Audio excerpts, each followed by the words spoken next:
మనం ఒక కొబ్బరికాయ శివాలయానికి పట్టుకెళ్ళాం అనుకోండి, ఆ కొబ్బరికాయ కొట్టి 2 చెక్కలు ఈశ్వరుడికి నైవేద్యం పెట్టి మనకి ప్రసాదంగా సగం ఇస్తారు, ఓ కొబ్బరి చెక్క ఇస్తారు, కాసిన అరటిపళ్ళు ఇస్తారు. ఇస్తే వాటిని తిన్నగా ఇంటికి తెచ్చుకోకూడదు, శివుడి యొక్క నిర్మాల్యాన్ని ప్రసాదాన్ని విడిచిపెట్టేయకూడదు. చాలామంది తెలిసి తెలియక ఒక మాట అంటుంటారు, శివాలయం నుంచి ప్రసాదం తెచ్చుకోకూడదు అంటుంటారు. బాగా వినండి, శివాలయం నుంచి ప్రసాదం పట్టికెళ్ళి తీరాలి ఇంటికి.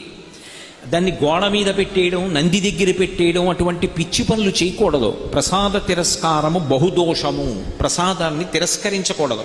అందుకే అన్నవరం సత్యనారాయణ స్వామి కథలో ప్రసాదాన్ని తీసుకోకుండా ఆ పిల్ల భర్తని చూడ్డానికి వెళితే పడవ మునిగిపోతుంది. ఒక కథలో ఏమిటి, ప్రసాదం తినకపోతే పడవలో ముంచేసేటంతటి పైశాచిక